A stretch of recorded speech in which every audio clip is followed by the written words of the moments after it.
மர்ம மனிதனும் கார்த்திக்கும் நேருக்கு நேர் பார்த்து நின்று கொண்டிருந்தனர். சொல்லுங்க, என்னை சுத்தி நடக்கிற மர்மங்களுக்கு எல்லாம் பதில் என்ன என்று கார்த்திக் ஆக்ரோஷமாக கேட்டான்.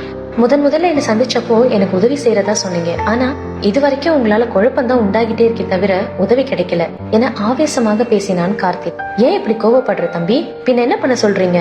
நான் இந்த ஊருக்கு வந்ததுல இருந்தே நான் பாக்குற ஒவ்வொரு விஷயமும் அதிர்ச்சிக்கு மேல அதிர்ச்சியை உண்டாக்கிட்டு இருக்கு. அது எனக்கும் தெரியும் தம்பி. அப்படின்னா அது ஏன்? என்னன்னு பதில் சொல்லுங்க. மர்ம மனிதன் கார்த்திகை தீர்க்கமாக பார்த்தான். மாளிகையிலிருந்து நான் எப்படி இருந்த காலத்திற்கு போனேன்? அங்க என்ன மாதிரியே இருந்த வாலிபன் யாரு? சொல்லுங்க சொல்லுங்க என்று கத்தினான் கார்த்திக். அப்போது பின்னால் இருந்து கார்த்திக் என்று யாரோ அழைக்க கார்த்திக் திடுக்கிட்டு திரும்பி பார்த்தான். அங்கே விஜயன் நின்று கொண்டிருந்தான். தனியா இங்க யார்கிட்ட பேசிட்டு இருக்கீங்க கார்த்திக் என்று விஜயன் அவனிடம் கேட்க, தனியாவா? இதோ இவர் கூட தான் என்று சொல்லியவாறு விரட்டென திரும்பினான். ஆனால் இப்போது கார்த்திக்கிற்கு முன் மர்ம மனிதன் இருக்கவில்லை. அவன் அதிர்ச்சி அடைந்தான். என்ன கார்த்திக், அங்க யாரும் இல்லையே என்றான் விஜயன். கார்த்திகால் அதை நம்ப முடியவில்லை. இல்ல இவ்வளோ நேரம் அவர் இங்கதான் இருந்தாரு, நான் பேசிட்டு இருந்தேன் என்று தட்டு தடுமாறினான் கார்த்திக். கார்த்திக், இங்க யாரும் இல்ல, நான் தான் பார்த்தனே, நீங்க தனியா தான் பேசிட்டு இருந்தீங்க. கார்த்திக் குழம்பினான். இங்க பாருங்க, இந்த கிராமத்துல நடக்கிற சம்பவங்களை பத்தியே நீங்க அதிகம் யோசிச்சுட்டு இருக்கீங்க. அதனாலதான் இப்படிப்பட்ட குழப்பம் எல்லாம் வருது. அமைதியா என் கூட வாங்க என்று கார்த்திக்கின் தோள் மீது கை போட்டு வீட்டை நோக்கி அழைத்து சென்றான் விஜயன். இவ்வளவு நேரம் பேசிக் கொண்டிருந்த மர்ம மனிதன் எப்படி கண்ணிமைக்கும் நேரத்தில் காணாமல் போனார் என்று கார்த்திக்கிற்கு வியப்பாக இருந்தது. அந்தி சாயும் நேரம். பறவைகள் தங்கள் கூடுகளுக்கு திரும்பிக் கொண்டிருந்தன. நிமிடத்திற்கு நிமிடம் காற்றும் குளிர்ந்து கொண்டிருந்தது. கார்த்திக்கும் விஜயனும் வீடு வந்து சேர்ந்த போது அங்கிருந்த சூழல் அமைதியாக இருந்தது. ஆனால் கார்த்திக்கின் மனம் மட்டும் அமைதியின்றி தவித்தது. வீட்டிற்கு வந்தும் கார்த்திக்கிற்கு மர்ம மனிதன் குழப்பம் தீராமல் இருந்தது. உண்மையை சொல்லுங்க விஜயன், நீங்க அந்த ஆளை பார்க்கலையா என்பதையே மீண்டும் மீண்டும் கேட்டுக்கொண்டிருந்தான் கார்த்திக். சத்தியமா சொல்றேன் கார்த்திக், அங்க யாரும் இல்ல, நீங்க ஏதோ பிரம்மையில தனியா பேசிருப்பீங்க, விடுங்க என்று அவனை ஆசுவாசப்படுத்தினான் விஜயன். கார்த்திக் மெல்ல மௌனமானான். அங்கிருந்து எழுந்து தனது அறைக்கு சென்று மெத்தையில் சரிந்தான். ஒருவேளை விஜயன் சொல்வது போல் அந்த மர்ம மனிதன் எனது பிரம்மையா என்று கார்த்திக் யோசிக்க தொடங்கினான். ஆனால் மாளிகைக்கு போனது, இறந்த காலத்திற்கு பயணித்தது எல்லாம் எப்படி பிரம்மையாக இருக்க முடியும் என்று தன் தலையில் ஏற்பட்ட காயத்தை தொட்டு பார்த்து கொண்டான். அந்த காயம் அப்படியே இருந்தது. நடப்பது எதுவும் தன் பிரம்மை இல்லை, ஏதோ ரகசியம் இதில் அடங்கி இருக்கிறது என்று கார்த்திக்கிற்கு தோன்றியது. மெல்ல தன்னை அறியாமல் அவன் உறங்க போனான். இரவு நேரம். ஒட்டுமொத்த புலியூர் கிராமமும் அமைதியாகி உறங்கிக் கொண்டிருந்தது. அவர்களைப் போலவே கார்த்திக்கும் தனது அறையில் தூங்கிக் கொண்டிருந்தான். ஒரு பெரும் அமைதி அந்த இடத்தில் நிலவி கொண்டிருந்த போது மெதுவாக அறை கதவு திறக்கப்பட்டது. கொலுசணிந்த கால்கள் மெல்ல கார்த்திக்கை நோக்கி நடந்து வந்தது. ஒரு இளம் பெண் கார்த்திக்கின் அருகில் வந்தாள். அவள் மெல்ல கார்த்திக்கின் நெஞ்சின் மீது கை வைத்தாள். அவன் மூச்சு காற்றில் அவள் கைகள் ஏறி இறங்கின.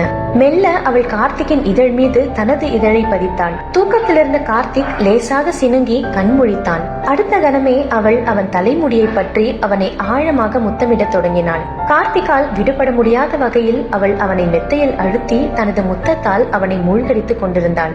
கார்த்திக் சொக்கி போய் தனது கண்களை மூடி அவளின் முத்தத்தில் திளைக்க இருவரும் ஒருவரை ஒருவர் கட்டி தழுவி கொண்டிருந்தனர். அங்கங்கள் மோத இருவரின் உடல்களும் ஒன்றோடு ஒன்று உரசி கொண்டிருந்த போது கார்த்திக் முத்தமிட்டவாறு மெல்ல தன் கண்களை திறந்து அவளை நோக்கினான். விஜயனின் தங்கை துர்கா தன்னை மறந்து கார்த்திகை முத்தமிட்டுக் கொண்டிருந்தாள். கார்த்திக் மெத்தையில் இருந்து திடுக்கிட்டு எழுந்தான்.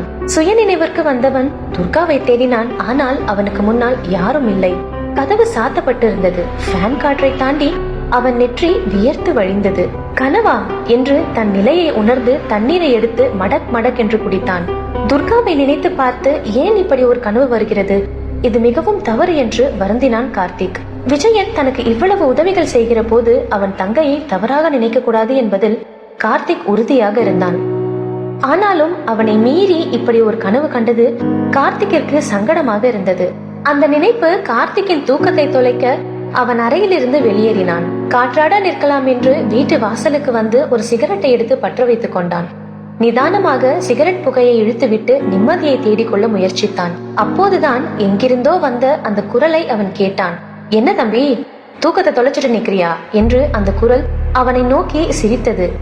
கார்த்திக் திகிலுற்றான். என்கிட்ட வா, நான் உனக்கு வழி சொல்றேன் என்று அந்த குரல் அவனுக்கு இடப்பக்கத்திலிருந்து வந்தது.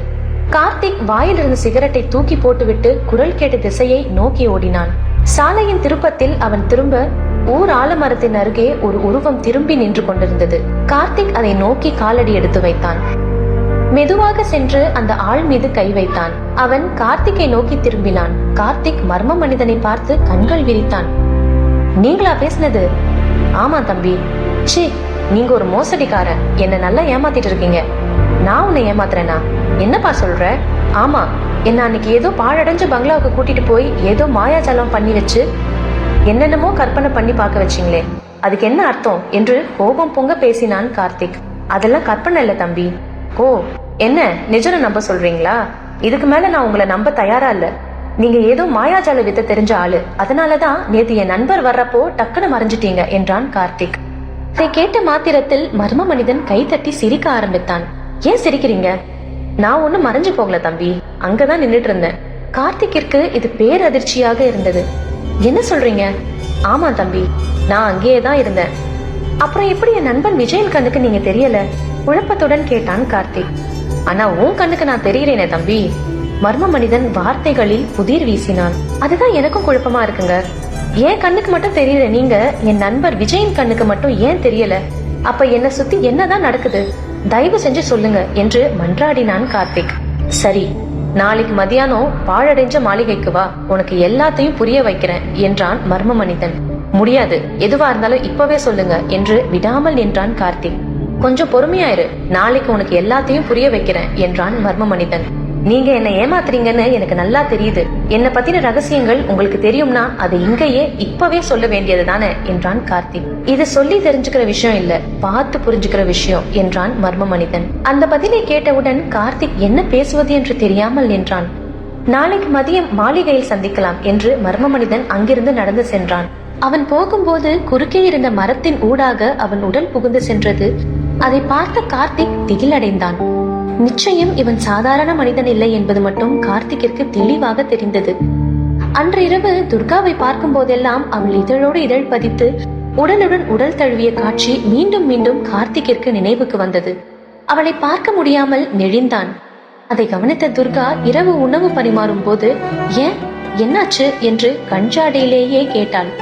ஒன்னும் இல்ல, வெற்று புன்னகையுடன் சைகையில் பதில் சொன்னான் கார்த்திக். அடுத்த நாள் மதியம் கார்த்திக் மர்ம மனிதன் வர சொன்னபடி பாழடைந்த மாளிகையின் வாசலில் நின்று கொண்டிருந்தான். முன்பு இதே மாளிகை ஜொலிக்கும் விளக்குகளோடு புது பொலிவுடன் இருந்த காட்சி அவன் கண்ணுக்குள் தெரிந்தது. வாசலில் எத்தனை காவலர்கள், அழகிய வேலைப்பாடுகள், அத்தனையும் சிதைந்து இன்று அந்த மாளிகை பாழடைந்து காணப்படுவது அவனுக்கு பெரும் புதிராக இருந்தது. சிகப்பு கம்பளங்கள் விரிக்கப்பட்டிருந்த இடம் இப்போது தூசியும் அழுக்கும் சேர்ந்திருந்தது.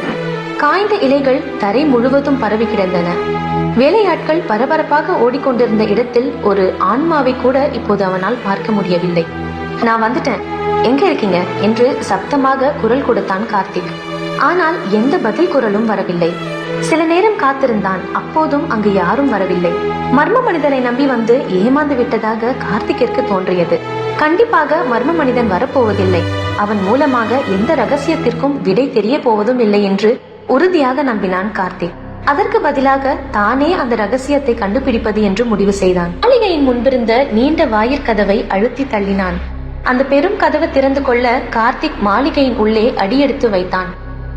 மாளிகையின் உள்ளே நுழைந்து சிலந்தி வலைகளை அகற்றியபடி அவன் சுற்றும் முற்றும் பார்த்தான். ஒரு கொத்து வவ்வால்கள் அவன் வந்த சப்தம் கேட்டு அங்கிருந்து சிறகடித்து ஓடின. கார்த்திக்கிற்கு அந்த சூழல் சற்று பயம் கொள்ள வைப்பதாக இருந்தது. இருந்தாலும் தைரியத்தை வர வைத்துக் கொண்டு மேற்கொண்டு உள்ளே சென்றான். அந்த மாளிகையின் ஒட்டுமொத்த அழகும் சிதைந்து போயிருந்ததை அவனால் தெளிவாக காண முடிந்தது. அந்த இடத்தில் இருந்த அனைத்தும் தீயில் கருகி எரிந்திருந்ததை அவன் பார்த்தான். பெரிய சீலிங் விளக்கு, சுவரில் இருந்த வாள்கள் அனைத்தும் முற்றிலுமாக எரிந்து நாசமாகி இருந்தது. ஏதோ ஒரு பெரிய அசம்பாவிதம் இந்த மாளிகையில் நடந்திருக்கணும், அதனாலதான் எல்லாம் எரிஞ்சு போயிருக்கு என்று கார்த்திக் தனக்குள் சொல்லிக் கொண்டான். ஏற்கனவே தன்னை துரத்தி கொண்டிருக்கும் ரகசியங்களோடு சேர்த்து இந்த மாளிகை எப்படி பாழடைந்தது என்ற ரகசியமும் அவனை தொற்றி கொண்டது. கார்த்திக் அங்கிருந்த அறைகளை பார்வையிட்டபடியே நடந்து வந்தான். அப்போது முந்தைய நாள் இரவில் அவன் பார்த்த அதே அறையை அவன் கண்டான். பொலிவுடன் இருந்த அந்த அறையும் அதற்குள் இருந்த சந்திரலேகாவும் வாலிபனின் முகமும் அவனுக்கு முன்னால் வந்து போனது. இந்த அறைதான, இதே அறைதான் என்று அந்த அறை கதவை மெல்ல திறந்தான். துருப்பிடித்த இரும்பு கதவு கிரிச்சல் ஓசையுடன் திறந்து கொண்டது. கார்த்திக் அந்த அறைக்குள் காலடி எடுத்து வைத்தான். கீழே எல்லா இடங்களிலும் அழுக்கும் சாம்பல்களுமாக இருந்தது. அதன் மேல் கார்த்திக் கால் பதித்து நடந்தான். அந்த அறையில் இருந்த அழகிய கண்ணாடியில் முகம் பார்க்கும் ரசம் தொலைந்து போய் அழுக்கேறி காட்சியளித்தது. அந்த இடத்தை பார்த்த கணத்தில் கார்த்திக்கிற்கு ஒரு விஷயம் மட்டும் உறுதியாக தோன்றியது. கடந்த காலத்துக்கு சென்று தான் பார்த்தது கற்பனையோ பிரம்மையோ கிடையாது, அது அப்பட்டமான உண்மை என்று அவன் தீர்மானமாக நம்பினான். இவ்வளவு தத்ரூபமாக ஒரு கனவு ஏற்பட வாய்ப்பே இல்லை என்று அடித்து கூறினான். கண்டிப்பாக இந்த அறையில் இருக்கும் ஏதோ ஒன்று அவனை சுற்றி நடந்து கொண்டிருக்கும் மர்மத்திற்கு விடை சொல்லும் என்று அவனுக்கு உறுதியாக தோன்றியது. அப்படி ஏதாவது கிடைக்கிறதா என்று அவன் அறை முழுக்க தேடத் தொடங்கினான். அநேகமாக அங்கிருந்த பொருட்கள் அனைத்தும் தீயில் எரிந்து கருகி போயிருந்தது. ஒவ்வொரு பொருளையும் எடுத்து கார்த்திக் பார்த்தான். அழகிய வேலைப்பாடுகள் நிறைந்த பொம்மைகள், திரைசீலைகள், அணிகலன்கள் அனைத்தும் எரிந்து போன நிலையில் கிடந்ததை பார்த்த கார்த்திக் விரக்தி அடைந்தான். இந்த அறையில் ஒன்று கூட உருப்படியாக கிடைக்கவில்லையே என்று சலித்துக் கொண்டு அங்கிருந்து நகர்ந்து போதுதான் அந்த பழைய புகைப்படம் அவன் காலில் தட்டியது. கீழே கிடக்கும் அந்த புகைப்படம் மீது அவன் பார்வை திரும்பியது. சட்டென கீழே குனிந்து அந்த புகைப்படத்தை எடுத்தான். அதன் மீது படிந்திருந்த சாம்பலையும் தூசிகளையும் ஊதி தள்ளினான்.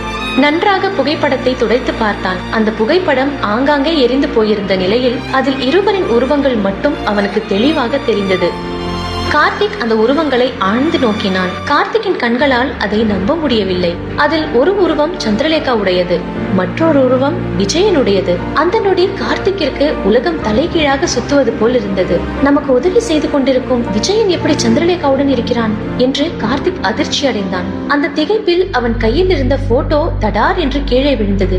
சந்திரலேகாவுடன் விஜயன் இருக்கும் புகைப்படத்தின் ரகசியம் என்ன? விஜயனுக்கும் கார்த்திக்கிற்கும் என்ன தொடர்பு? கார்த்திக்கின் வாழ்க்கையில் அடுத்து நடக்க போவது என்ன? தொடர்ந்து கேளுங்கள் சந்திரலேகா. இந்த வீடியோவை லைக் பண்ணுங்கள், உங்கள் ஃப்ரெண்ட்ஸ்க்கும் ஷேர் பண்ணுங்கள், அப்புறம் எங்கள் சேனலை சப்ஸ்கிரைப் பண்ணுங்கள்.